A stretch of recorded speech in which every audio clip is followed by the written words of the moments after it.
I said it last week, and I say it again, those sisters, they're fucking amazing. Like, oh, those sisters, they're definite best girls of 2015. Like, they're definitely going to be in the top 10 of 2015. Like, I know for a fact when I get around to my 12 days of anime for 2015 later this year, I know for a fact I want to look back at these two girls, these two twins. I want to say best girls, fucking best girls. Because, dude, they are amazing. Just straight up, man. Like, they fucking kissed. I'm like, what the hell? Like, they kissed, and they beat the shit out of these guys. I mean, just their overall persona, personality, the way they act, the presence around them in the mood and atmosphere, it's amazing. And then the voice acting on top of that is great. So, they're definite best girls. Straight up, best girls of this season. There is no denying it, no contest. You do not go and collect $200. You don't do that. It just, these are the best girls. No, there's no arguing to that, because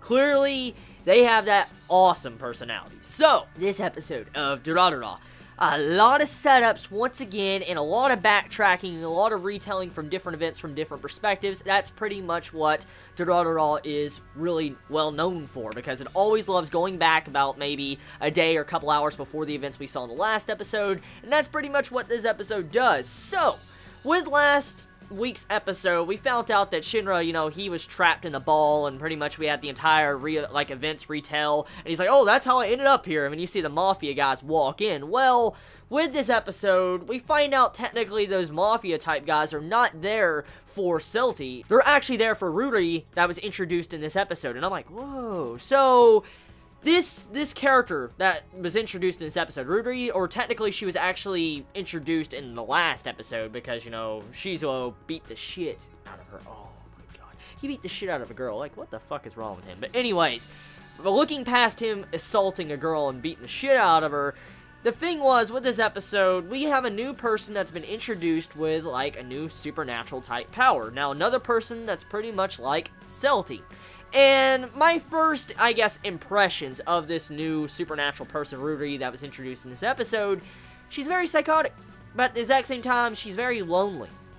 And I could see how she is going to be a major game changer for Shizuo's brother. For instance, Shizuo's brother in the series so far from Season 2, and from what I saw from the OVA special of Season 1, he is very detached from regular human society. Like, I mean, he puts on these masks and faces all the time, and he doesn't really show his true self at all. And when he does show his true self, it's like a robot. Literally, he acts like a fucking robot in the series. So, Shizuo's brother is like a walking robot when he has his real face on. And so, in this episode, we actually get some characterization behind him and find out slightly more about him and how he actually acts when he puts on these masks. For instance, the reason why he puts these masks on in the first place is because he wants to be able to feel some form of the human heart or human emotions. And so he puts on these masks to be able to feel more human. And in the episode, you see how this girl, the new girl that was introduced, Ruri, that's also a supernatural creature, we find out when she starts monologuing in her mind that this dude is less of a human than even her herself with this supernatural type, you know, power she has. Because even though she transforms or turns into some form of zombie, horrific-looking creature, this dude is so detached from normal human emotions that you couldn't even really consider him 100% human sometimes, because he hides all emotions, or he doesn't really hide emotions, he just doesn't have really any emotions. And his overall outlook on when he was about to be killed by her, like, you know, he invited a serial killer into his house, and he didn't even actually think twice about it. I mean, he knew, but he didn't give a shit. Like, he didn't want to die. Like, he states he didn't want to die, but his overall attitude and persona about that aspect when he most likely could have died, he's like, I would have regrets if I would die here, but he's like, well, it can't be helped if I die. So, just his mood and the way he perceives death and emotions and humans in general, it's kind of fucked up. Like, dude, Shizuo, man, you need to give him some brotherly talking to. Like, dude, he really needed to be talked to when he was younger. Like, this dude is so detached. Oh. So, after that, okay, this girl, Ruri, I don't know necessarily what she is. I mean, I can have, you know, guesses. I'm going to take a shot in the dark here, and most likely I'm so fucking wrong. Now, I'm not well versed when it comes to mythology or different supernatural creatures. I've seen a lot, but I don't know the names really well. But from looking at Rudy's, you know, I guess, supernatural body look, it looked like she was a zombie. It really did. It looked like she was a fucking zombie. Like, she didn't look like she was a spirit or possessed or anything. It looked like she was a zombie. Well, I take that back. She did look possessed.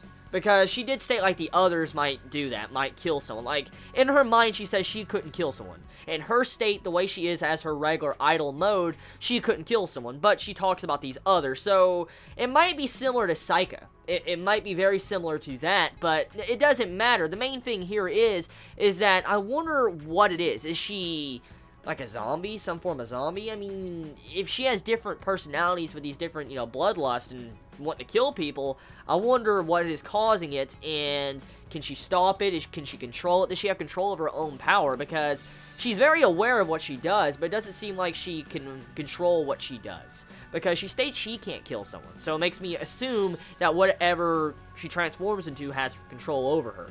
So moving past that, other aspects of the episode. We have a little bit of setup going on with Russian sushi. Russian sushi. Russian sushi. When I see Russian sushi, 10 out of 10 episode. Straight up 10 out of 10 episode. Because Russian sushi, the best sushi of the whole time. So, one of the actual Russian sushi, like, people that work there, pretty much, someone gets shot.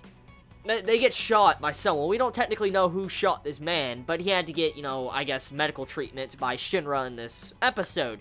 We don't know who shot him, but I can assume that this is going to play a major role in the future. Now, I'm quite shocked, actually, to see how this, you know, Hollywood serial killer is actually already starting to play a role this early on. Now, I have been told that this is going to only be 12 episodes. I've been told by you fellow Chibits that there's going to be 3 seasons, but this is going to be like 12 episodes, and then the next season comes out in like 2 seasons from now, and so forth. There's going to be a break between each season.